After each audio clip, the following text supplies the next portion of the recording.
सुंदर Singh Bhandari charitable trust की ओर से आज जिलों की नगरी उदयपुर में वार्षिक सम्मान समारोह हुआ है और विशेष रूप से जो प्रतिभाएं हैं जिनसे कुछ ग्रहण किया जा सकता है आम जन को, ऐसी प्रतिभाओं का सम्मान हुआ है। महामहिम राज्यपाल गुलाब चंद जी कटारिया की मुख्य आतिथ्य में ये आयोजन हुआ है और कई विभूतियाँ यहाँ पर आई जिन्होंने विशेष रूप से जो उद्बोधन दिए उससे एक नई पीढ़ी को कुछ न कुछ सीखने की जो ललक थी वो आज एक रूप में पूरी हो सकी। ऐसे आयोजन शिक्षाप्रद होते हैं, ऐसे आयोजन मार्गदर्शन वाले होते हैं। आइए हम भी संकल्प लें राष्ट्र निर्माण का और ऐसे ही मार्ग पर हम चलें।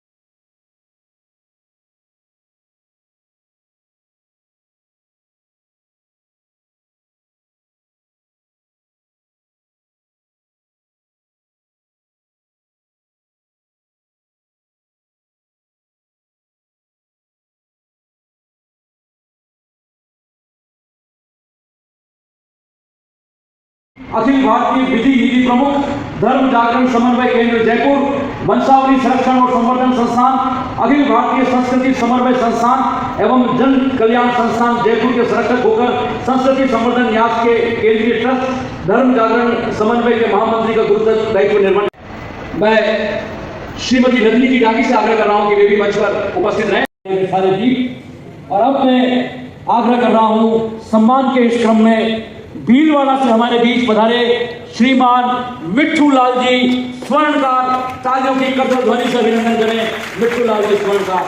मैं सम्मान के क्रम में आग्रह कर रहा हूं श्री वीरेंद्र जी पापना साहब से कि वे पधारे और सम्मान को गति प्रदान करें। स्वयं सेवक 2 अक्टूबर 1937 से जन्मे श्री बद्रीलाल जी सन 1947 से 10 वर्ष की अवस्था में राम राज्य परिषद में, श्री स्वर्णकार साहब 1952 राम राज्य परिषद में क्रियाशील रहे जिससे हरिराम जी नाथानी सांसद निर्वाचित हुए।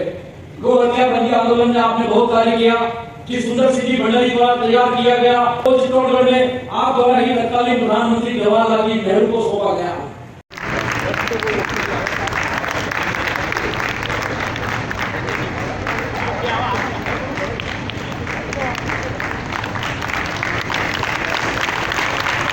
निवेदन कर रहा हूं कि वे आए और इस अभिनंदन पत्र में आप भी साक्षी बने। मैं वंदन अभिनंदन शोध निदेशक के रूप में शोधार्थियों का निरंतर मार्गदर्शन कर रही है। प्रथम श्रेणी न्यायिक मजिस्ट्रियल बोर्ड बाल कल्याण समिति चित्तौड़गढ़ की लड़का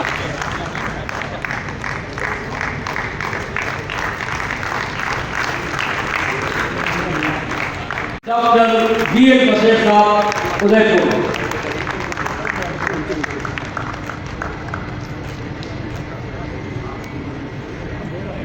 वीडियो के पात्रों को सौंपे, किन शब्दों में हम अभिनंदन करें। आज की कला की ऊर्जा प्रति नमन में शब्दों की सीमित शब्दों की हम अभिव्यक्ति करते हैं। अतः जयपुर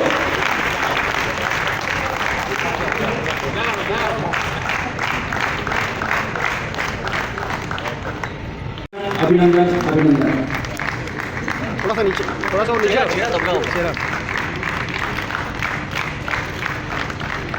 भीलवाड़ा का जनसंघ अधिवेशन सफल बनाया। विश्व हिंदू परिषद के फ्रांस मठ मंदिर प्रमुख, संघ के भीलवाड़ा नगर एवं जिला कार्यवाहक, अजमेर विभाग संपर्क प्रमुख भी रहे। विद्या भारती के जिला उपाध्यक्ष रहे। राम मंदिर आंदोलन में 1992 में सब परिवार कार सेवा में भाग लिया। एक बहुआयामी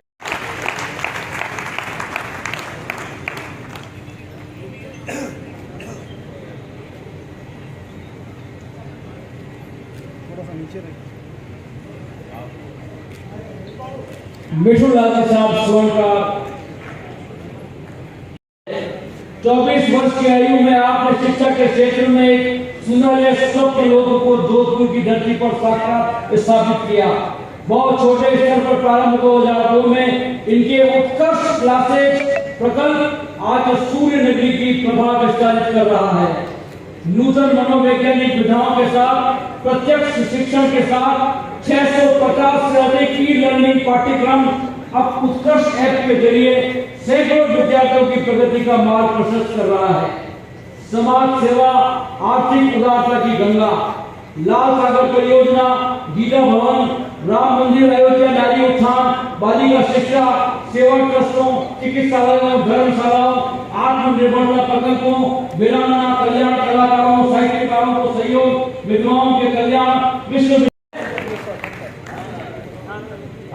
आग्रह कर रहा हूं कि वे मंच पर आए और श्री डॉक्टर निर्मल गहलोत जोधपुर का अभिनंदन कर तालियों की करतल ध्वनि से अभिनंदन कर रहे हैं। कैसे शिक्षाविद्ता जो जोधपुर से हमारे बीच में आए और शिक्षा की एक उत्कृष्ट क्लासेस के रूप में आपने झलक लगाई है, उनका हम अभिनंदन करते हैं, सम्मान करते हैं।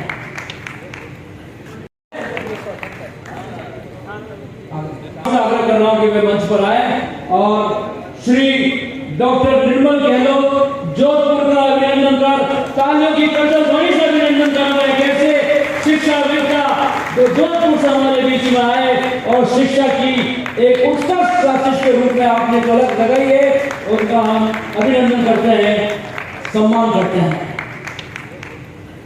रामपाल जी ओझा के सुपुत्र श्री घनश्याम जी का जन्म 12 अगस्त 1954 को हुआ।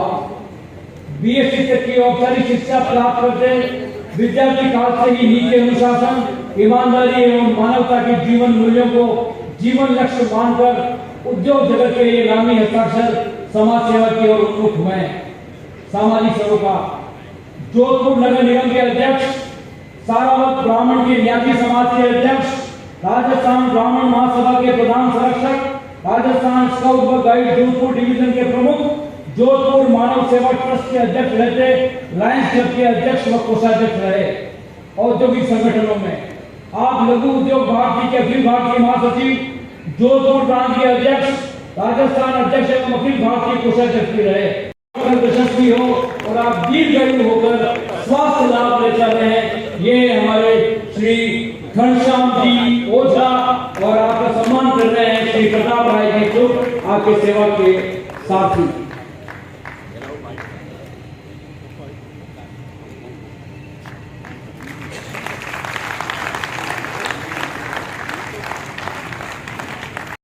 ट्रस्ट भावी जीवन की मंगल कामना करता है, परिवार में सुख समृद्धि का व्याप बढ़े, आपके सब प्रयास भावी अभिनंदन माननीय सुरेश कुमार जी कटारिया उदयपुर। हेमेंद्र जी श्रीमाली से मैं आग्रह कर रहा हूं कि आप पधारें और आपका अभिनंदन करें। श्रीमान हेमेंद्र जी श्रीमाली, विभाग संचालक जी आदरणीय श्री हेमेंद्र जी श्रीमाली पधारें और अभिनंदन करें। अगले सम्मान के लिए श्रीमान सहाय जी साहब तैयार है।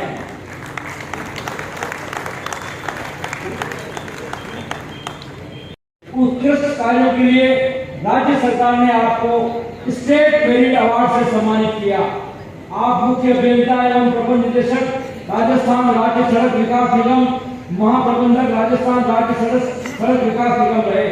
आपने राजस्थान लोक सेवा आयोग के अध्यक्ष के रूप में अपना कार्यकाल गौरवपूर्ण तरीके से पूर्ण किया। आप वर्तमान में उप महापौर नगर निगम उदयपुर हैं। अनुभव महापौर नगर निगम उदयपुर है। अनुभवों की श्रृंखला, कॉम्पैक्ट बेस, मृदा स्तरीकरण, लचीलेपन से जुड़ी प्रमुख सड़क परियोजनाओं को निष्पादित किया। राष्ट्रीय राजमार्गों और राज्य के विभिन्न प्रकार के बिटुमिन स्टफिंग, राजस्थान राज्य में राजमार्गों का कार्य निष्पादन किया। लीबिया में कृषि सड़कों का सर्वेक्षण और तैयारी का कार्य संपन्न किया। विश्व प्रसिद्ध ऐतिहासिक हल्दी घाटी के मूल स्वरूप को पुनर्निर्माण का कार्य किया। हम अभिवादन करते हैं महापौर गोविंद सिंह जी का उदयपुर।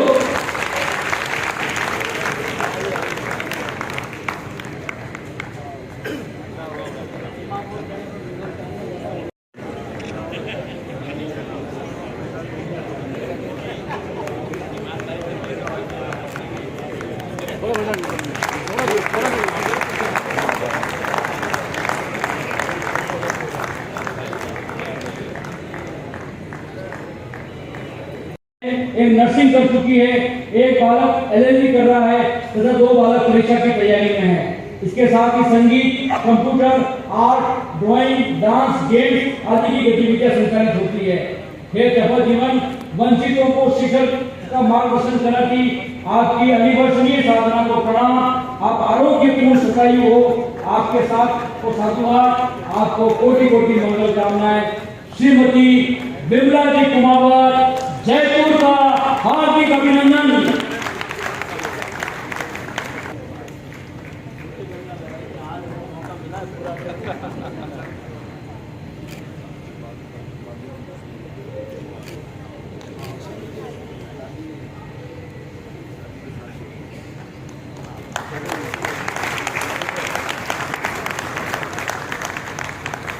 शंभू दादा के साथ श्री प्रभाष जी 1970 से 2003 तक शंभू दादा के संरक्षण संगठन का कार्य करते रहे।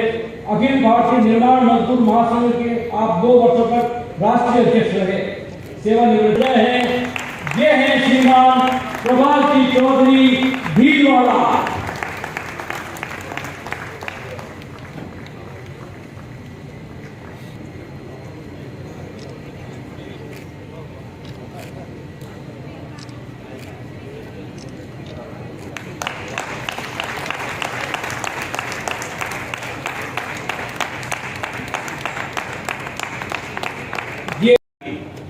चैरिटेबल ट्रस्ट के द्वारा आयोजित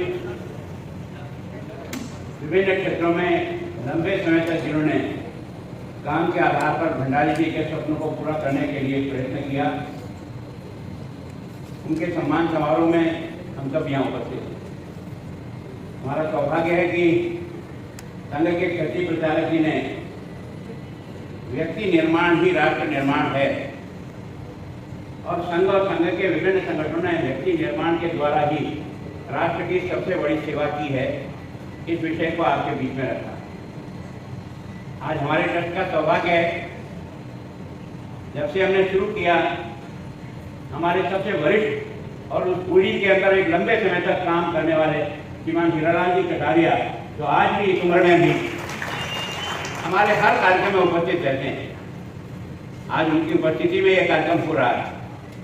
आज वास्तव में हमारे निमंत्रण पर विभिन्न संगठनों में लंबे समय तक अपने जीवन का कण-कण और क्षण-क्षण दिया है और जिसके कारण से आप और आपने अपने साथियों को जिस ढंग से भंडारी जी और भंडारी जी की भावना के अनुसार इस यात्रा को आगे बढ़ाने का प्रयास किया है, हम इस ट्रस्ट के और शहर के सभी बंधु आपको बहुत नमन करते हैं, आपका स्वागत करते हैं, अभिनंदन करते हैं। केवल आपका व्यक्तिगत स्वागत करने के लिए कार्यक्रम का आयोजन नहीं किया, आयोजन इसलिए किया है कि ये पीढ़ी भी सीखे कि श्रेष्ठ काम करने वाले लोग किस तरह से किस कठिनाई में काम करते हैं। 50-50, 60-60 वर्ष तक एक संगठन में बिना रुके संगठन के इस काम को आगे बढ़ाने का प्रयास किया। कई लोगों को हमने बुलाया पर वो आए नहीं। हिमालय जी वैसा कुछ तो अपने ऐसे लोग थे जिन्होंने कहा ये कौन सा सम्मान होता है, हमने कोई सम्मान के लिए थोड़ी अपना काम शुरू किया। ऐसे भी कुछ बंधु जो यहाँ आज उपस्थित जानबूझ करके भी नहीं हुआ। मैंने बहुत आग्रह किया कि बेटा ऐसा नहीं है, आपको देख करके ये नई पीढ़ी कुछ सीखेगी कि काम कैसे करना चाहिए और काम कैसे होता है, लेकिन नहीं माना। तो ऐसे कई बंधु आज हमारे कार्यक्रम में उपस्थित भी नहीं हुए। मैं उनके प्रति बहुत एक तरह से कृतज्ञता ज्ञापित करता हूँ कि श्रेष्ठ काम करने वाले लोगों का सम्मान से आने वाली पीढ़ी श्रेष्ठ बने, इस भावना से इस कार्यक्रम को हम हर साल करते हैं। और मैं सोचता हूँ जहाँ तक भंडारी जी का जीवन है, क्योंकि मैं भी उदयपुर में ही बड़ा हूँ और मैं संघ का स्वयंसेवक 61 में बना। एक इतना बड़ा व्यक्ति संघ कार्यालय पर अगर अपने घर से अपनी माता जी के यहाँ से, क्योंकि वो मिलने माता जी से आते थे, जैसे अपन नहाने तालाब पे जाते हैं ना, अपना तोलिया चड्डी बना समय के यहाँ डाल के लाते हैं, इतनी बड़ी पार्टी का इतना बड़ा व्यक्ति अपने घर के ऐसे तोलिए को लपेट करके कहाँ पे दबाकर संघ कार्यालय पर आकर के नहा करके वापस जाता है, देख करके दंग रह जाते हैं। मेरे मन को लगा कि यार क्या व्यक्ति है, किस तरह का, क्या इस व्यक्ति का सोच है। वास्तव में उसको पढ़ने तो भेजा था इसलिए कि एक अच्छे परिवार में पैदा हुआ, क्योंकि पिताजी डॉक्टर थे, बड़ा भाई डॉक्टर था, उनको भी यहाँ इंटरमीडिएट था, इसलिए उनको कानपुर भेजा पढ़ने के लिए कि बड़ा पढ़ करके आएगा, अच्छी व्यक्ति बनाएगा, मेरा और मेरे परिवार का नाम रोशन करेगा। लेकिन ईश्वर की कुछ रचना ही दूसरी होती है। तो मैं सोचता हूँ सौभाग्य से उस कानपुर में पंडित दीनदयाल उपाध्याय और सुंदर सिंह जी भंडारी एक सहपाठी के रूप में पढ़ने के लिए गए। कुशाभाऊ नहीं कोई उनके प्रचारक के रूप में कहीं दोनों बच्चों पर निगाह पड़ी। भाऊराव ने इन दोनों बच्चों को संघ और संघ के विचारों से जोड़ने का प्रयत्न किया और प्रयत्न करने के बाद उन्होंने उनके मन में इस प्रकार का पढ़ते पढ़ते भाव पैदा हुआ कि मुझे अपने जीवन को देश के श्रेष्ठ कार्य के लिए समर्पित करना है। जब न तो देश आज़ाद हुआ था, न कोई आज़ादी की बात हो सकता था, न संघ के बारे में कोई सोचता तो गाड़ियाँ मिलती थी। ऐसे समय में निश्चय किया कि नहीं, यही देश निर्माण का सबसे बड़ा मजबूत काम है जो डॉक्टर हेडगेवार ने शुरू किया। और 40 के संघ शिक्षा वर्ग में जब वो गए थे तो संघ शिक्षा वर्ग में डॉक्टर हेडगेवार के भी दर्शन करने का सौभाग्य था। जब डॉक्टर जी बीमारी की अवस्था में जब उनका भौतिक वर्ग में हुआ कि मैं आज छोटा भारत देख रहा हूँ, तब मन का निश्चय किया कि छोटे भारत को बड़ा भारत बनाएंगे। आज हम कम संख्या में लोग हैं, कल अधिक संख्या में लोगों को तैयार करेंगे। और इसलिए दोनों पंडित दीनदयाल जी ने भी और भंडारी जी ने भी अपना जीवन अपने घर वालों को कहा कि हमारा ये जीवन देश के कार्य के लिए है। घर वालों ने समझाने का भी प्रयास किया, लेकिन गुरु जी ने कितनी बड़ी परीक्षा ली। गुरु जी ने दीनदयाल जी को प्रचारक बना, भंडारी जी को प्रचारक नहीं। भंडारी जी को कहा कि कुछ खाना कमाना सीखो, फिर बाद में सोचेंगे। और भंडारी जी को जब ये कहा तो यहाँ आकर वकालत क्यों की? वकालत में उनका मन नहीं लगा कि हाँ कोई उल्टा सुल्टा करना पड़ता है ये मेरे बच्चा रोड में। फिर वो यहाँ उस समय जो है मुड़िया जी स्कूल चलाते थे 10वीं तक का शिक्षा भवन, उसमें वो प्रधानाध्यापक बन गए। और इसलिए उदयपुर का हर बच्चा उनको मार्शा के नाम से जानता है। पहली संघ की शाखा उदयपुर में शुरू करने का श्रेय अगर किसी को है तो भंडारी जी ने। और भंडारी जी ने जिनको श्रेष्ठ बनाया, उनके और उनकी खानदान पूरी कांग्रेस की थी, लेकिन विचारों से छोड़ करके उनके जीवन में परिवर्तन किया। तो मैं सोचता हूँ भंडारी जी के जीवन को हमने जितना नजदीक से देखा, वास्तव में कोई सोच भी नहीं सकता कि ऐसे संपन्न परिवार का बच्चा सारा सब छोड़ करके दोबारा गए नौकरी करने के बाद कि गुरुजी अब मैंने खाना कमाना सीख लिया है, अब मानिए कि आप इजाजत हो। तब उन्हें जोधपुर का प्रचारक बना करके भेजा था। मैं सोचता हूँ कि भंडारी जी ने जिस सादगी से, जिस कठोरता से, जिस अनुशासन से पार्टी का काम किया, दुर्भाग्य से 68 में पंडित दीनदयाल उपाध्याय जी के जाने के बाद हम सबको लगा कि पार्टी में बहुत बड़ी रिक्तता है। एक ऐसा स्वयं जो भगवान ने उनको क्या विलक्षण बुद्धि दी थी, क्या लेखन शक्ति दी थी। और हमें तो संघ शिक्षा वर्ग में उनके बौद्धिक सुनने को मिलता था। और जब दीनदयाल जी का बौद्धिक होता और गुरु जी का प्रवास बाद में होता तो पूछते थे कि भाई तुम्हें कौन से बौद्धिक वर्ग में क्या लगा। हमने कहा पंडित जी का समझ में नहीं आता है। टीटी में भीति घुसती है, भीति में आत्मा है, आत्मा में परमात्मा है, वो इधर से चलती है इधर जाती है। मैं सोचता हूँ वो कठिन था, लेकिन वो हमसे छीन लिए गए 68 और 68 से लेकर के इस पार्टी को ऐसे संगठन महामंत्री के रूप में उन्होंने खींचा। देश के कोने कोने में घूम करके अगर किसी एक व्यक्ति की पहचान थी तो देश के सारे प्रांतों के कार्यकर्ताओं की टोली का नाम जानता था, उसका नाम सुंदर सिंह जी भंडारी था। हमने गलती से चुनाव उनको यहाँ करा दिया, वो चुनाव हार गए। और हारने के बाद जब बुला दी हाँ धन्यवाद सभा करो, मैंने कहा किस बात की? चुनाव हार गया, किस बात की धन्यवाद सभा? नहीं, जिसने अपने को वोट दिया उसने क्या बुरा किया? धन्यवाद तो सबको देना पड़ेगा ना। मीटिंग घोषित की इसी मुकड़ी चौक में, सारा चौक भरा हुआ था।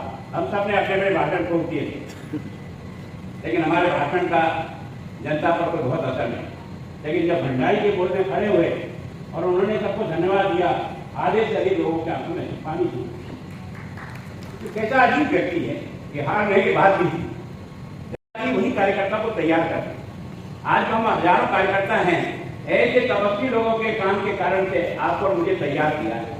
हम बहुत भाग्यशाली हैं कि हम उनके दर्शन भी कर पाए और उनकी सादगी का तो कोई वर्णन करना ही संभव नहीं है। मेरे हिसाब से हम जब कभी भी जाते थे तो कुंती राज जी कहते थे तुम आ जाना स्टेशन पे, स्कूटर था एक इनके पास, उस स्कूटर पर बैठी। जबकि उस समय हमारे लोग भी इतने संपन्न थे कि 4 व्हीलर गाड़ियाँ भी थी, लेकिन उनका जीवन जैसा था। और उसमें भी जब स्कूटर लेकर के पहुँचते थे, कई बार ट्रेन पहले आ जाती, तो पहले आने के बाद वो स्वयं अपनी अटैची लेकर के 3 व्हीलर करके उसमें बैठ करके घर पहुंच जाते थे। हम वहाँ जाकर के जब वापस आते तो ऐसा लगता था कि अब क्या होगा। अब भंडारी जी का गुस्सा अपने को और किस तरह से, लेकिन जैसे गए पसंद कीजिए, तुम्हारा कोई दोष नहीं भैया, मेरी ट्रेन आज आधा घंटे पहले आ गई।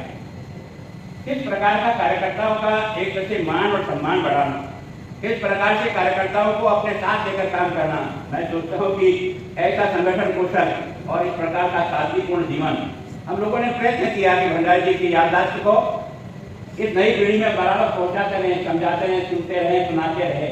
और इसीलिए कार्यक्रम को रचना हम लोगों ने पिछले लंबे समय से हम हर साल करते हैं। कोविड का समय में कोविड के हमारे कार्यक्रम नहीं हो पाए, लेकिन हम फिर से करते हैं। और हमने इस साल का सारा जो ट्रस्ट बनाया है, एक भी नया पैसा किसी का चंदा नहीं है। सब आजीवन सदस्य जो 11,000 रुपए में बने हैं, उन सदस्यों के आधार पर 1 करोड़ से अधिक का एफडी करा रखा है और उस एफडी के ब्याज से हम ये विभिन्न कार्यक्रम करते हैं। तो हम चाहते हैं कि हमारा कार्यकर्ता भी सुचिता से अपने जीवन को जिए और सुचिता से उन आदर्शों को अपनाने का प्रयास करें। मैं वास्तव में बहुत ही आप सब कार्यकर्ता जो बना रहे हैं, आपका भी अभिनंदन करता हूं। और आप सबसे और हम सब लोग ये प्रयत्न करें कि भंडारी जी का जीवन अपने सामने रखकर इस राष्ट्रीय कार्य के अंदर अपनी सारी शक्ति लगा। क्योंकि भंडारी जी को याद किया जा रहा है तो इसलिए नहीं कि वो किसी पार्टी के महामंत्री थे, कभी वो राज्यपाल से इसलिए याद नहीं करते। भंडारी जी को याद करते हैं कि उन्होंने अपने जीवन के मॉडल से हम जैसे कार्यकर्ताओं को गढ़ने का प्रयास किया, इसलिए उनको याद करते हैं। मैं सोचता हूं कि हमारी ये जो व्यक्ति निर्माण की जो फैक्ट्री है, जो डॉक्टर हेडगेवार ने शुरू की और जिसके ये सब सहयोगी साथी बन करके उसी रास्ते पर अपने अपने रास्ते से आगे बढ़ने का प्रयास कर रहे हैं। लक्ष्य एक ही है और वो है मेरा भारत महान बने, मेरा भारत महान बने। इस बात की तपस्या में हम सब लोग लगे। मैं सोचता हूँ कि आज के सम्मान समारोह में हम सभी जितने भी बंधु आए हैं उनके बहुत ही अभिनंदन भी करते हैं, धन्यवाद देते हैं। आपने से कईयों ने कहा, हम पता नहीं क्या किस बात का सवाल क्या नहीं पता, सवाल 17 करते हैं। और मैं पता आज जो है ना, मैं वास्तव में बहुत ही एकदम से परेशान हो गया कि मैं क्या करूँ, कैसे समझाऊँ इन्हें। और ये जो आपने देखा होगा, सबसे पहले जो विश्व हिंदू परिषद का जो हम देखते हैं, इनको मनाने में मेरे को 3 दिन लगे। 3 दिन के बाद इन्होंने कहा नहीं मैं नहीं आऊँगा, मैं रायपुर बैठक है। मैंने कहा रायपुर बैठक कब है? इतनी बजे। मैंने कहा मैं आपका प्लेन का टिकट करा देता हूँ, पर आप पधारो, आपके आने से हमारी शोभा बढ़ती है और हमारे इस ट्रस्ट को भी एक तरह से गौरव मिलता है। इसलिए जुगा जी भाई साहब, हमने बहुत प्रार्थना करके आपको यहाँ बुलाया है। आपका बहुत बहुत धन्यवाद। व्यक्तिगत और सबका नाम तो ले नहीं पा रहा हूँ, पर मैं इतना जरूर कहता हूँ कि आपके काम को और आपके समर्पण को और संगठन के प्रति अपने दिल जला करके इस संगठन को तैयार किया। मैं रामदा के आसाम में अभी वहाँ वहीं हूँ। मैं जब रामदा के कुछ एरिया में घूमता हूँ ना, तो वहाँ के हजारों कार्यकर्ता कहते हैं कि रामदा है जिसने वहाँ पर संगठन के कार्य को खड़ा करने के लिए 15-16 साल तक साधना की। जहाँ रहना मुश्किल, जहाँ काम करना मुश्किल, जीवन कब और किस समय चला जाए उसकी कोई गारंटी नहीं।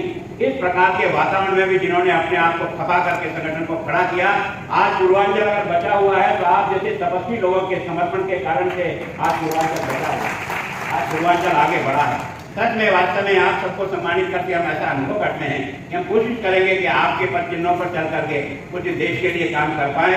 इसी भावना के साथ हम सब ने आपका यहाँ सम्मान किया। एक बार मैं फिर आप सबका बहुत बहुत अभिनंदन करता हूं। चाहे कोई बड़ा हो, भैरव सिंह जी हो, चाहे कोई भी हो, बैठक अगर 3 बजे शुरू होनी है तो होनी है। कोई देर से आए तो वो जाने उसका काम करे। कई बार तो इतने कठोर होते थे कि गेट बंद करा देते थे कि अभी गेट बंद कर दो, जो नहीं आए तो वो जाएगा, सोचेगा कि मैं समय पर क्यों नहीं गया। तो मैं सोचता हूँ उनके डिसिप्लिन के आगे तो न अटल जी बोल पाते थे, न अडवाणी जी बोल पाते थे। भंडारी जी का हुक्म जारी, इसका मतलब उसकी पालना होनी है। कोई परंतु सवाल तो खड़ा नहीं हो सकता। ये उनके कठोरता से नहीं, उनके जीवन के आदर्श के कारण से सब लोग उनके वाक्य का सम्मान करते थे और उनको संगठन के एक शिल्पी के रूप में सारे देश ने स्वीकार किया है। ऐसे महापुरुष का आज उन्हें आप में से मैं समझता हूँ कि बड़ा पक्षी ऐसा होगा तो बड़ा को जाता है। कुछ जवान लोग हैं शायद वो जानते नहीं होंगे। तो मैं समझता हूँ कि भंडारी साहब के व्यक्तित्व को, भंडारी साहब के कृतित्व को कुछ शब्दों में सहेजना इतना सरल है। भंडारी साहब से मैं पहली बार जब मिला हूँ तो वह संघ शिक्षा वर्ग में, संघ शिक्षा वर्ग में राजस्थान में वो हर वर्ष आते हैं। उनका निश्चित रूप से उनको बड़ा कठिन से कठिन विषय दिया जाता था। भंडारी साहब को बहुत धैर्य से मौका नहीं थे, लेकिन कठिन से कठिन विषयों को शिक्षार्थी बंधुओं के गले कैसे उतारना, सरलतापूर्वक वो उस विषय की गहराई को समझ सके, इस प्रकार का संबोधन करना यह उनके लिए बड़ा सहज था, क्योंकि वो बड़े तपस्वी थे और विषय को गहराई से समझने की कोशिश करते। मैं उदयपुर वार्ता कर रहा तो पहला फोन उनका मानिए हमारे हाथ से निकाला तो आज भागीरथी कृषि हो जाएगा। और भागीरथी है कि भाई वो जो कुछ काम कर रहे हैं ऐसा हर एक व्यक्ति काम कर सकता है। कोई भी समाज, कोई भी राष्ट्र तो बड़ा होता है तभी जब समाज का सामान्य घटक उससे प्रेरणा प्राप्त होता है। Nation is as great and only great as its common man. सामान्य व्यक्ति के मन में अपने धर्म के प्रति, अपनी संस्कृति के प्रति, अपने देश के प्रति कैसा भाव है, यानी यह सामान्य व्यक्ति में निर्माण करना। ये भंडारी जैसे व्यक्तित्व के की कमियां थी बंधु हो, ऐसे व्यक्तित्व जनरल समाज में उपलब्ध होते हैं तो समाज ऊंचा होता है, समाज आगे बढ़ता है।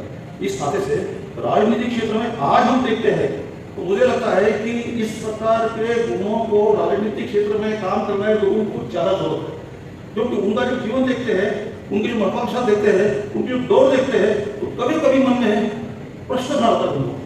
और इस नाते से अपने को विचार करना चाहिए कि भाई समाज को कैसा आगे बढ़ाना है, समाज को कैसे ऊंचा उठाना है। इस प्रकार का सोच के साथ अगर अपन लोग विशुद्ध सीखकर आगे बढ़ेंगे तो मैं समझता हूँ कि जैसा अपन चाहते हैं तो आज जैसे मैं संघ का प्रचारक हूँ, हम कहते हैं कि डॉक्टर जी अब संसार में नहीं रहे, संघ के जन्म था वो नहीं रहे, लेकिन राष्ट्रीय स्वयं संघ आज है।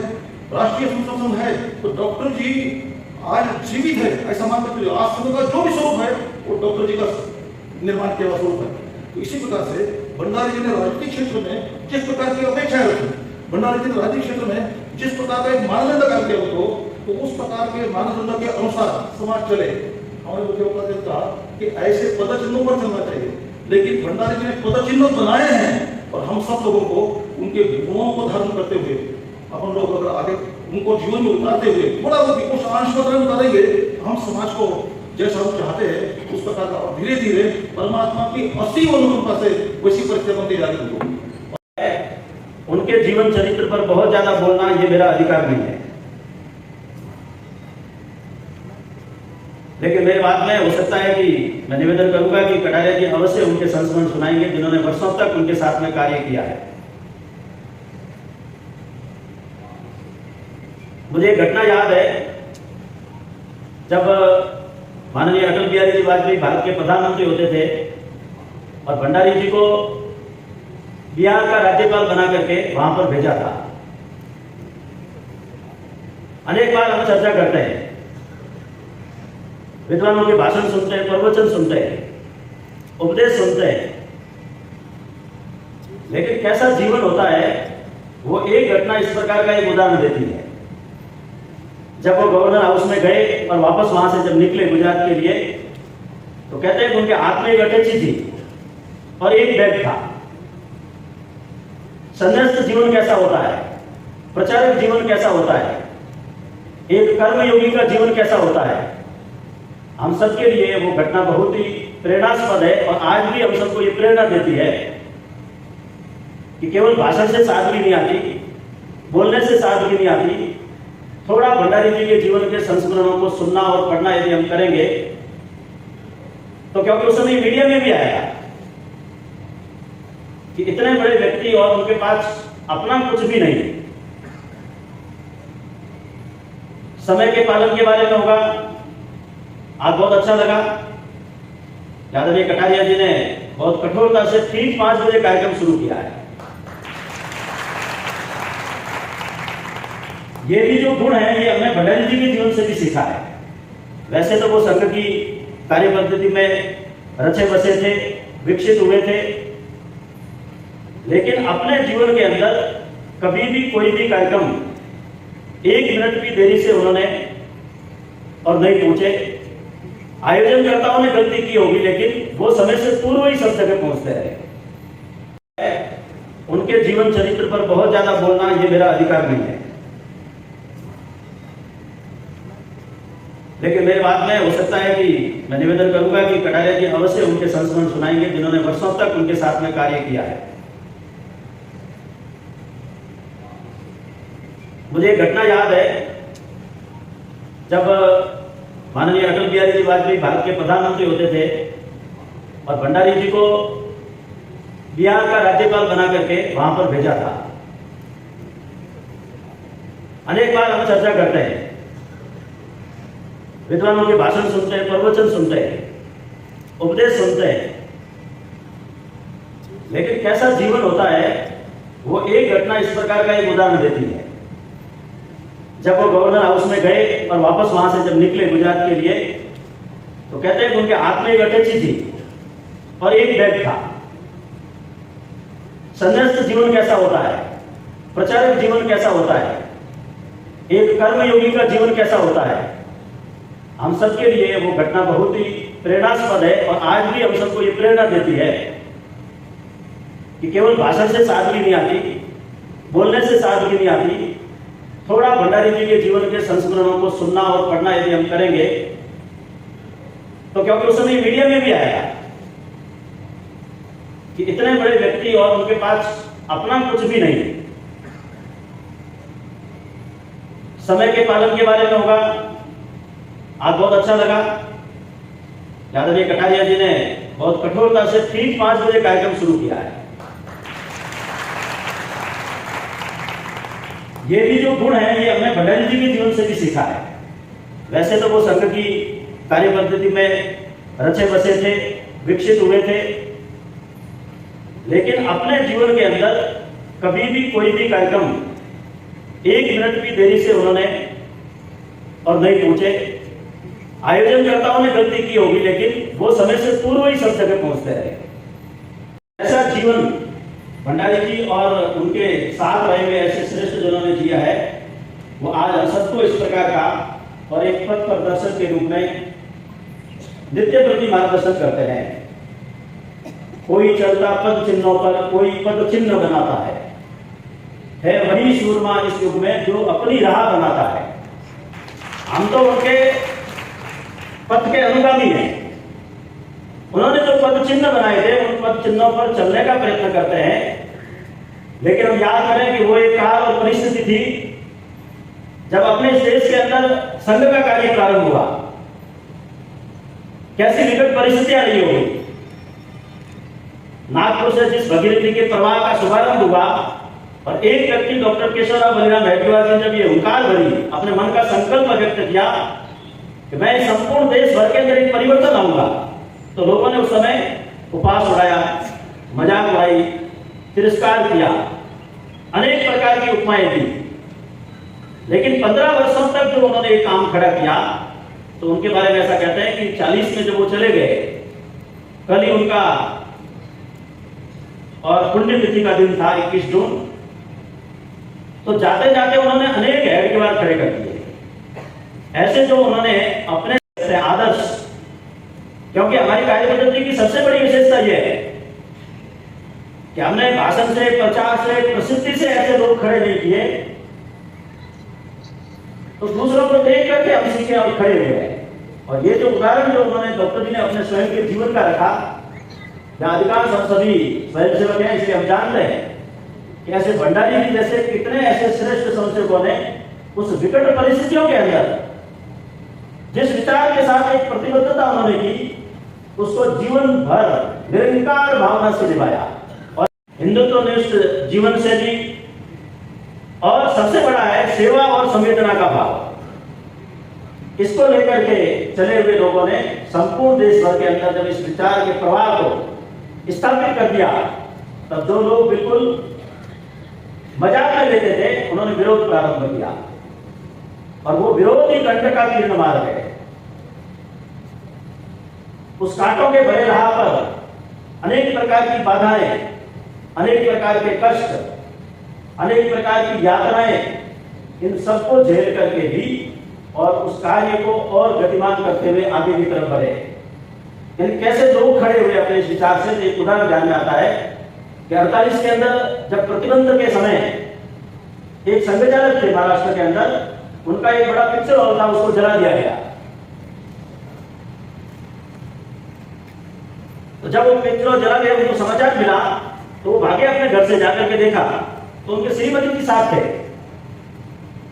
तो उनका मातृ हृदय था, इसलिए उन्होंने जैसे ही वो सारा विभत्स दृश्य देखा तो वो घस खा करके गिर गए।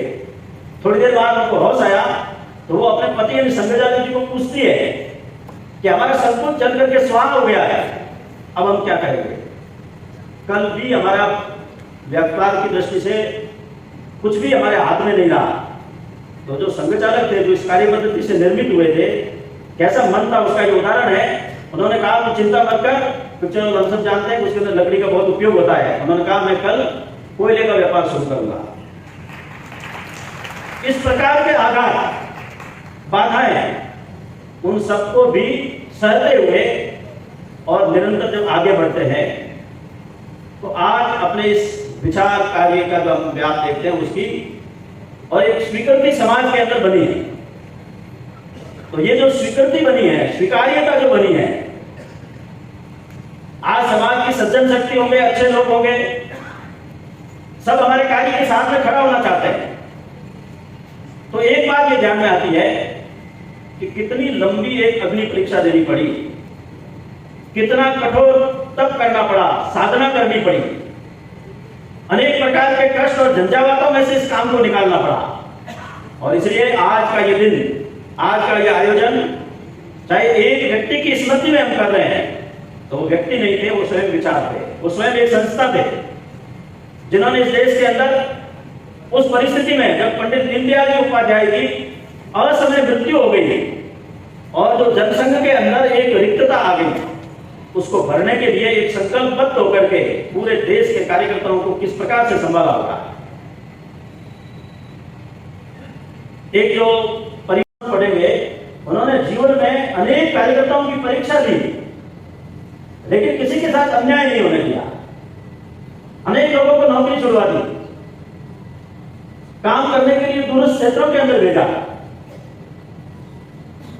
कैसा उनका विराट व्यक्तित्व था कि उनको उन्होंने भी कह दिया कि तेरे को चुनाव नहीं लड़ना है, तो तुरंत एक मिनट भी बिना सोचे और लोग पीछे हट जाते थे। राज्यसभा में नहीं जाना है, दूसरे को भेजेंगे। क्यों?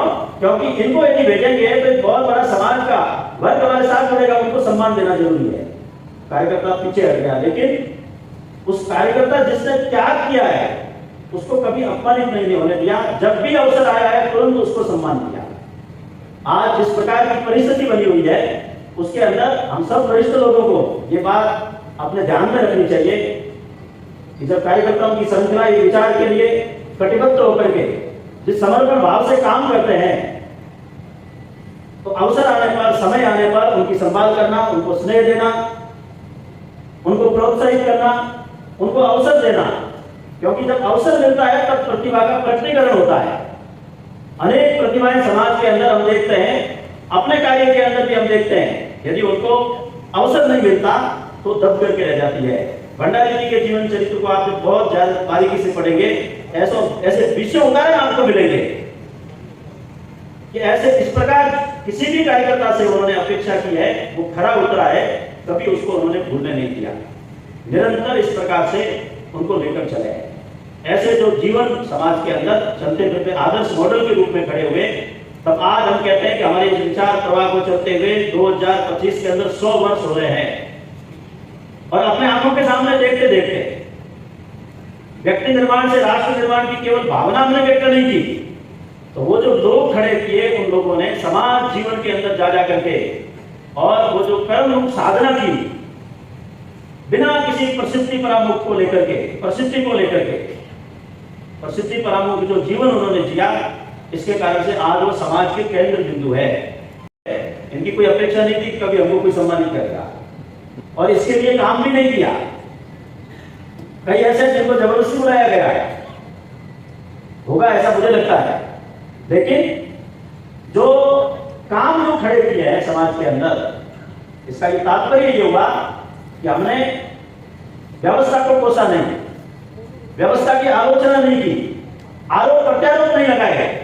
हमको ये लगा है कि यहाँ पर कुछ परिवर्तन आना चाहिए, तो नई व्यवस्थाएं खड़ी की, और फिर हम अगले जब कदम पर चरण पर आगे बढ़े तो केवल व्यक्ति निर्माण करके और बड़ी एक निर्मित शक्ति खड़ी करना नहीं चाहते। तो वो जो निर्मित शक्ति है वो समाज के अंदर व्यवस्था परिवर्तन विकल्प प्रस्तुत करेगी। और इसलिए आज अपने इस विचार प्रवाह के साथ जुड़े हुए लोग जितने यहाँ पर मंच पर आज जिनको एक एक का परिचय हमारे सामने आ रहा है, इनको जब आप देखेंगे, इन्होंने विकल्प प्रस्तुत किए हैं। आज हम कह नहीं सकते कि ये पाश्चात्य इस प्रकार का मॉडल है या फिर भारत के विचार के विरुद्ध इस प्रकार की बातें हैं। नहीं, चयन समाज को करना है। और यदि समाज भारतीय विचारों से चलने वाली किसी भी प्रकार की व्यवस्था, किसी भी वर्ग के, किसी भी व्यवसाय के क्षेत्र के अंदर यदि कोई चयन करना चाहता है, तो आज यहाँ पर अनेक इस प्रकार के संगठन खड़े हैं जिनका नेतृत्व करने वाले लोग हमारे बीच में हैं, हम भी उसके अंदर से आते हैं। लेकिन हमने कहा कि केवल संगठन बनाना, केवल संस्था बनाना, उससे काम नहीं चलने वाला है। तो फिर क्या करना? तो जो संगठन है वो व्यवस्था परिवर्तन का काम करे, यानी हमारे विचार से प्रभावित होकर के समाज के अंदर अन्य भी जो विचार के लोग हैं, अन्य संस्थाएं भी है, वो भी इसको और अपने यहां पर लागू करे, स्वीकार करे उसको। ये काम भी आज हम देखते हैं कि बहुत गति से चलता है। और इसलिए कभी भारत निष्ठ हम कह सकते हैं, या राष्ट्रीय विचार को लेकर के, या जिसको हम हिंदुत्व राष्ट्रत्व कहते हैं, इस विचार को लेकर के जब कोई बोलने वाला नहीं था, और तब जब जनसंघ प्रथम पीढ़ी के लोग उस समय जो जनसंघ के अंदर गए थे स्वयंसेवक के नाम पर, उनमें एक भंडारी जी भी थे। और इसलिए आज एक इतना बड़ा जो परिवर्तन हम सब देख रहे हैं, तो विचार ये करना पड़ेगा कि उसके लिए कितने लोग खपे हैं, कितने लोगों ने अपना जीवन की आहुति दी है, कितने ग्रस्त कार्यकर्ताओं ने अपने परिवार होम दिए, अपने घर की बच्चों की सुख सुविधाओं के ऊपर ना पड़ करके, और इस कार्य को प्राथमिकता दी, प्रामाणिकता से किया, समर्पण भाव से किया। उन सबके आदर्श यदि कोई होंगे, ऐसे भंडारी जी जैसे श्रेष्ठ जन, वरिष्ठ जन थे, जिनको हमने आदर्श मान करके उस मार्ग पर और चलना सीखा है। और इसलिए आज हम दावे से कह सकते हैं कि जब हम 100 वर्ष के हो रहे हैं, तो अब हम व्यवस्था परिवर्तन से समाज परिवर्तन की ओर बढ़ गए। हमको कोई अहंकार नहीं था, कभी पहले भी नहीं था, आज भी नहीं है। और ये भी कभी अपेक्षा नहीं थी कि हमारी व्यक्ति निर्माण की उस कार्यशाला के अंदर संपूर्ण हिंदू समाज आकर के कभी खड़ा होगा, संपूर्ण राष्ट्रीय विचारों का समाज आकर के कभी खड़ा होगा, क्योंकि वो एक अलग प्रकार का तंत्र है, उसके लिए साधना करनी पड़ती है, हर व्यक्ति नहीं कर सकता। लेकिन साथ में हमने ये भी निरंतर सोचना जारी रखा था, ये सब होते हुए भी, चाहे समाज के अंदर केवल पुरुष नहीं, तो मातृशक्ति है, जो महिला वर्ग है, वो भी हमारे कार्य क्षेत्र में आता है। और इसलिए आज जब हमारी ताकत बढ़ गई, तो अब हम समाज परिवर्तन की ओर जब बढ़े हैं, तो हमारी अपेक्षा है आम जन से, समाज के प्रबुद्ध जनों से, इन सब कार्यों के साथ जुड़ करके देश और समाज के भाव को जन जन के अंदर स्थापित करते हुए एक परिवर्तन के प्रवाह की लंबी छलांग लगाएं और उसकी गति बढ़े। और इसी शताब्दी वर्ष के अंदर हम परिवर्तन के कुछ बिंदु आपके सामने रख के बात पूरी करता हूं। कुछ काम है जो जिसको हम कॉमन एजेंडा, जैसे हमने समाज परिवर्तन में एक बात रखी है, सामाजिक समरसता। ये किसी एक जाति, एक वर्ग का विषय नहीं है, ये संपूर्ण राष्ट्र का विषय है। समता के साथ समरसता, समरस समाज हमारा होना चाहिए, क्योंकि 75 वर्ष से स्वाधीन भी कहलाते हैं और उसका अमृत महोत्सव बना के अभी अभी रहे हैं। तो आज हमको विचार करना पड़ेगा, और समाज में जो बड़े कहलाने वाले लोग हैं, उनको बैठ करके मंथन और चिंतन करना पड़ेगा। यदि आज भी ये भेद इसी प्रकार से समाज में जारी रहते हैं, तो आने वाली पीढ़ियां हमको क्या कहेगी? हम अपने पूर्वजों के बारे में बोलते हैं, उस समय साधन सुविधा नहीं थी, उनको लड़ना पड़ा, संघर्ष करना पड़ा, विदेशी आक्रांताओं से वो निरंतर लड़ते रहे, और इसलिए हम कहते हैं हमारी अच्छाइयां कुरीतियों के अंदर बदल गई।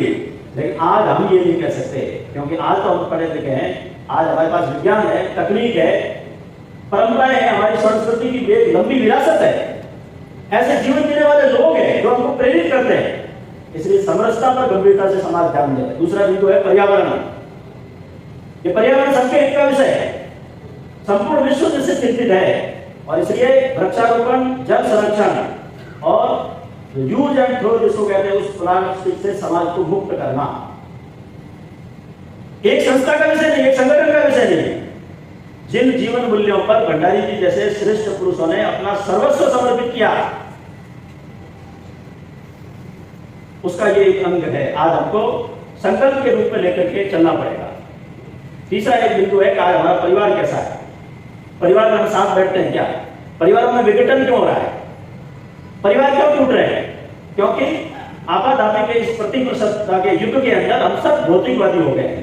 1 से 2, 2 से 3 व्यवसाय करना चाहते हैं, लेकिन परिवार के साथ हमारे पास समय नहीं है।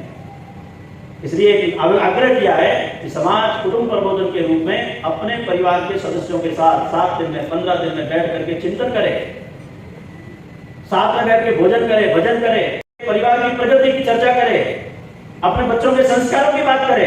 और सबसे बड़ी बात है कि हमारे जितने भी महापुरुष है समाज के अंदर, इन सब महापुरुषों को अपना महापुरुष स्थापित करें। और इसलिए हर घर के अंदर, क्योंकि महापुरुष ने किसी जाति में जन्म जरूर लिया होगा, लेकिन वो एक जाति के लिए उन्होंने काम नहीं किया। उन्होंने संपूर्ण समाज की कुरीति रूढ़ि निवारण के लिए काम किया, समाज सुधार का काम किया, महिलाओं के उद्धार के लिए काम किया। तो वो महापुरुष सबके साझा हो सकते हैं, हमारी एक साझा विरासत है। उसके परिवार में चर्चा नहीं करेंगे तो भाषण उसका समाधान नहीं है, आयोजन उसका समाधान नहीं है। दो बातें और है समाज परिवर्तन। एक है स्वदेशी। स्वदेशी मतलब केवल वस्तुओं तक नहीं है, वस्तु भी एक है, लेकिन वो स्व का भाव, स्वत्व का भाव। हम कौन है, हमारा गौरव क्या है, हमारे महापुरुष कौन थे, पूर्वज कौन थे। केवल भाषण देते रहेंगे कि हमारा देश कभी विश्व गुरु था, उसका आदर्श कौन सामने रखेगा युवा पीढ़ी के सामने। वो जो स्वत्व की जो भावना जो दबी पड़ी है, वो जो स्व भाषा है, स्व भूषा है, स्व संस्कृति है, स्व परंपरा है, जिसको हम छोड़ते जा रहे हैं, अपनी युवा पीढ़ी के सामने आज तकनीक के माध्यम से रखने की आवश्यकता है। अब आप किताब दे दोगे, कोई पढ़ करके उसको स्वीकार नहीं करेगा। आज जिस प्रकार का जमाना है, इस प्रकार की छोटे छोटे वीडियो क्लिप, सोशल मीडिया या फिर इन उपकरणों के माध्यम से ये सारी बातें स्थापित करने की आवश्यकता है। और एक और जो पांचवा बिंदु है वो है नागरिक कर्तव्य। नागरिक अनुशासन, सार्वजनिक स्थान पर कैसे एकत्र आना।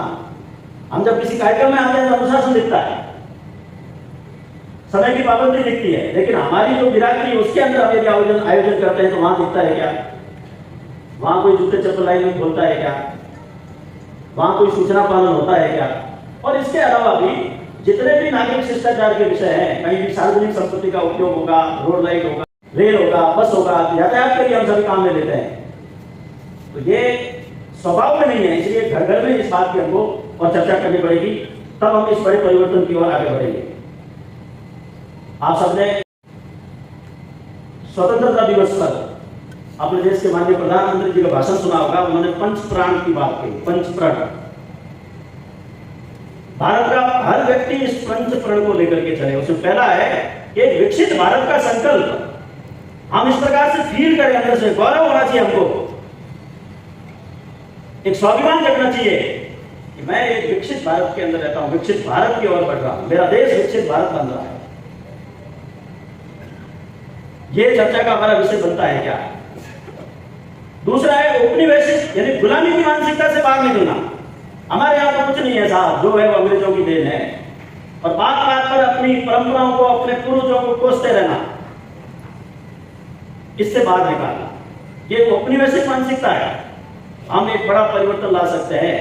और पिछले कुछ वर्षों से हम देख रहे हैं कि अनेक इस प्रकार के बड़े बड़े कीर्तिमान स्थापित कर रहा है भारत, और उसमें एक उदाहरण देना चाहिए तो वो है कोविड की वैक्सीन।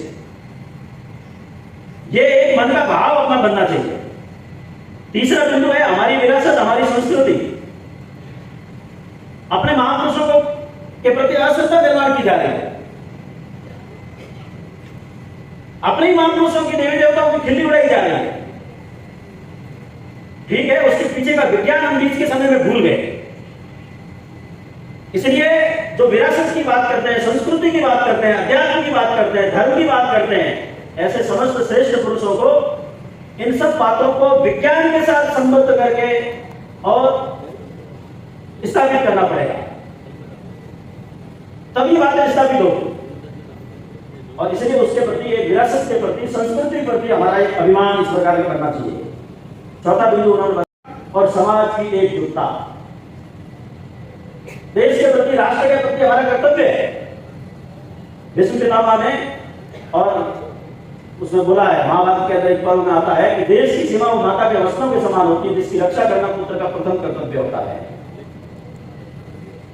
केवल सेना के बल पर राष्ट्र सुरक्षित नहीं रहते, समाज को खड़ा होना पड़ता है। और इसलिए आज आवश्यकता है कि समाज इस दृष्टि से विचार करता है क्या। अनेक प्रकार के भेद खड़े करने का षड्यंत्र चल रहा है। आर्य नारी की थ्योरी विकसित की जा रही है। हर दृष्टि से तोड़ने के लिए। ये आदिवासी है, ये मूल निवासी है, हम हिंदू नहीं है। हिंदू और सनातन को भी अलग करने का षड्यंत्र है। जो सोशल मीडिया पे हम इस प्रकार की जो बकवास देखते हैं, हमारे जैसे प्रबुद्ध जनों को उसमें नहीं पढ़ना चाहिए, उनको आगे फॉरवर्ड नहीं करना चाहिए, उनको नजरअंदाज करना चाहिए। उसकी जगह पर समाज की एकता और एकात्मता क्या हो सकती है, इतनी बड़ी संरचना लोक देवताओं की रही, उनको आज हम स्थापित करेंगे तो ऐसे सभी जो इस प्रकार के षड्यंत्रकारी तत्व प्रयत्न कर रहे हैं वो सफल नहीं हो पाएंगे। और 5वां बिंदु पंचप्राण में उन्होंने जो कहा था वो नागरिक कर्तव्य के रूप में, उसके बारे में पहले बता चुका। तो इस प्रकार स्वाधीनता का अमृत महोत्सव ये हमने मना लिया। तब हम सबको एक आह्वान पूरे देश को लाल किले से ये हुआ है कि स्वाधीनता का जब 100वां वर्ष आएगा अर्थात 2047, ये 25 वर्ष का जो समय है ये है अमृत काल का समय। और इस अमृत काल के समय के अंदर हम सबको एक गति बढ़ानी पड़ेगी, जीवन का एक संकल्प व्यक्त करना पड़ेगा। और ये जो छोटे छोटे काम जो दिखते हैं, जो प्रतिभाएं जो हमारे सामने जो बैठे हैं, जिन्होंने ये काम किए हैं, इनके साथ कहीं पे हमको इस दृष्टि से जुड़ना पड़ेगा। वैचारिक संघर्ष भी है, भारत के विचार को स्थापित करने की एक चुनौती भी है, अनेक प्रकार के जैसे मैंने बताया षड्यंत्र भी है, लेकिन विश्वास चाहिए। अटल जी की वो कविता की पंक्तियां हैं, उन्होंने डॉक्टर जी के ऊपर लिखी थी, कभी तब ना डरे तो भला आप डरेंगे, विरोधों के सागर में चट्टान है हम, जो हमसे टकराएगा मौत अपनी मरेगा, कदम बढ़ा है पीछे ना हटेगा, सूरज के सम्मुख अंधेरा ना टिकेगा, निडर है हम, अजर है हम, अमर है हम, क्योंकि सिर पर व्रतस्थ करता पूज्य भगवा हमारा। ये एक संकल्प आज चाहिए कि समाज हमारे साथ है, हमारी केवल अपनी ताकत नहीं है, समाज भी हमारे साथ है और उसको लेकर के हम चले। लेकिन ये करते समय एक कथा कह करके बात पूरी करता हूं। एक राजा थे जो एक जंगल के अंदर भटक गए, बड़े प्यासे से अपने घोड़े को लिए खड़े थे। तो एक पेड़ के नीचे जाकर वो बैठे तो उन्होंने देखा कि पास के अंदर बैठा है, कुटिया लगा के, जरूर वहां कोई जल वगैरह मिलेगा। तो उन्होंने जाके महाराज को प्रणाम किया। एकदम कृष्णाय शरीर, बिल्कुल पसलियां बाहर दिखती हुई, एक लंगोटधारी वहां पर बैठे थे। उन्होंने कहा महाराज मुझे प्यास लगी है, थोड़ा आप यदि जल दे देंगे तो महाराज ने कहा कि वो जो पेड़ है ना उसके नीचे जाकर के आप मांगो, पानी मिल जाएगा। ये वहां जाकर के गया, परीक्षा लेने की दृष्टि से मांगा तो पानी मिल गया। ऐसे ही वो क्रम चलता है, भोजन मांगता है तो भोजन मिल जाता है, विश्राम की इच्छा होती है तो बिस्तर लग जाता है। अब इसके दिमाग में और फिर क्या अंत में हो रहा है, महाराज को प्रणाम करके वहां से निकल जाता। चलते चलते उसको रास्ते में एक विचार आया, ये जब पेड़ इतना सब कुछ दे सकता है तो ये महाराज बिल्कुल ऐसे क्यों बैठे हैं? ऐसा लगता है कि उन्होंने कई दिन से भोजन भी नहीं मिला इनको। तो वापस गए, जाकर के प्रणाम करके पूछा कि महाराज एक बात मेरे ये दिमाग में आ रही है कि जब ये यहाँ इतना सब कुछ मिल सकता है तो आप इन अभावों के अंदर क्यों बैठे हैं? तो महाराज ने कहा कि मैं यहाँ पर जो बैठा हूँ और जैसा आपको दिख रहा हूँ कृष्णकाय, नंगे बदन, मेरे जैसे जो लोग यहाँ तपस्या और साधना करते हैं उसके कारण से ये जो पेड़ है सब प्रकार की सुविधाएं उपलब्ध कराता है। इसलिए अब सब कार्यकर्ताओं के लिए मार्गदर्शन है कि भंडारी जी जैसे जो जीवन है, उन्होंने जो तपस्या की है, इसलिए आज यश मिल रहा है। इसलिए कहीं न कहीं उस दिशा में हमको जाने का कर्तव्य हमारा भी बनता है। तो ये एक बड़ा मन रख करके हम सब उनके पद चिन्हों पर चलें। शुद्ध हृदय की प्याली में विश्वास दीप निष्कंप जलाकर, कोटि कोटि पद बढ़ रहे निरंतर, तिल तिल जीवन गला गलाकर, जब तक ध्येय न पूरा होगा तब तक पद की गति न रुकेगी। आज कहे चाहे जो दुनिया, कल को बिना झुके न रहेगी, कल को बिना झुके न रहेगी। धन्यवाद। इस गरिमामय समारोह के मुख्य अतिथि आदरणीय भाई साहब श्री गुलाब जी कटारिया, स्वागत करना चाहूँगा हमारे ट्रस्ट के लगातार 18 वर्ष तक अध्यक्ष के पद को सुशोभित करके अभी राज्यपाल के रूप में मनोनीत होने पर जिन्होंने ट्रस्ट के अध्यक्ष पद का इस्तीफा दिया है, मैं उन भाई साहब राजन जी कटारिया का हृदय से, ट्रस्ट की ओर से, मेरी ओर से स्वागत और अभिनंदन करता हूँ। हम लोग ये वास्तविकता है कि हमारा ये जो ट्रस्ट जिसकी स्थापना सन 2005 में हुई थी। विगत 18 वर्षों की लंबी यात्रा करके आज जिस मुकाम पर पहुंचा है उसे वर्तमान स्वरूप प्रदान करने में भाई साहब राजेंद्र कटारिया का विशेष योगदान रहा है। न केवल अध्यक्ष के नाते बल्कि पूरा समय लेकर समर्पित होकर इस ट्रस्ट के लिए 1 करोड़ से भी अधिक की धनराशि एकत्रित करने में और विगत अनेक वर्षों से लगातार प्रतिवर्ष समाज से संबंधित 4-5 कार्यक्रम आयोजित करके जो ट्रस्ट को ऊंचाइयां प्रदान की है उसके लिए वास्तव में हम गर्व कर सकते हैं। मैं सोचता हूँ कि तभी वे ट्रस्ट के अध्यक्ष नहीं है, असम के राज्यपाल हैं, संविधानिक पद हैं, लेकिन उनका आशीर्वाद और सहयोग इस ट्रस्ट को आगे भी मिलता रहेगा। मैं सोचता हूँ वास्तव में हम भाग्यशाली हैं कि ऐसा व्यक्ति हमको मिला कि हमारे इस ट्रस्ट की स्थापना की और उसको आज इतनी ऊंचाइयां प्रदान की। इस समारोह में पधारने के लिए सभी विशिष्ट जनों का जिनका हमने अभी सम्मान किया है उनके प्रति भी आभार व्यक्त करता हूँ कि उन्होंने बहुत दूर दराज से आकर हमारे इस सम्मान समारोह को सफल बनाने में योगदान दिया है। मुझे लगता है कि मेरा सम्मान थोड़ा जल्दी हो गया है पहले सब में सबसे कम उम्र का मैं और लेकिन वही है कि जो किया है उससे अगर किसी को प्रेरणा मिले इसी के लिए ऐसा सम्मान के कार्यक्रम होता है तो अच्छी प्रसन्नता है उदयपुर आके और इतने सारे कार्यकर्ताओं से मिलकर प्रसन्नता है।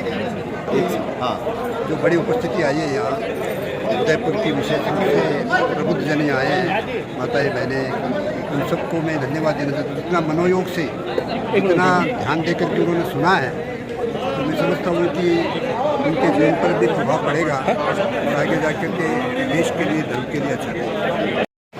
देखो आज का आयोजन है एक अनूठा आयोजन है। सुंदर सिंह जी भंडारी जिन्होंने भक्ति निर्माण के लिए राष्ट्र निर्माण के लिए बहुत बड़ा काम किया, उनके आज इस प्रकार के आयोजन से उनके जो क्रियाकलाप है उनके कर्तव्य है उन लोगों के सामने आते हैं।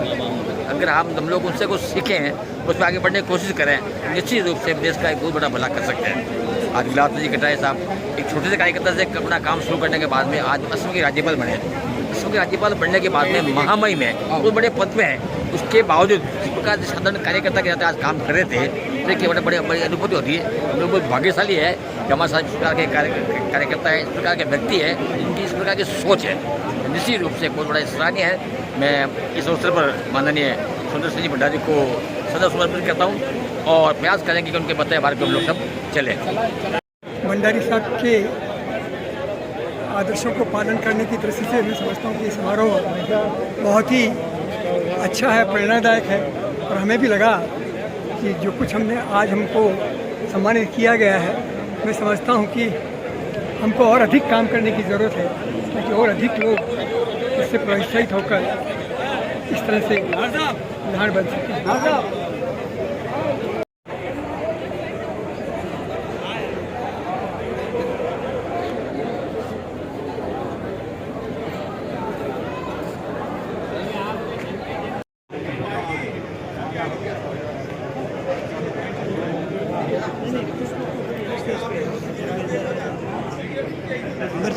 जिनका सम्मान हुआ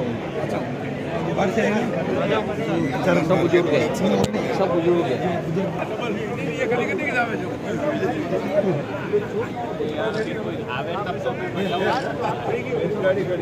नहीं खड़ा हूँ मैं तो सबसे बाद में जाऊँगा पर एक बार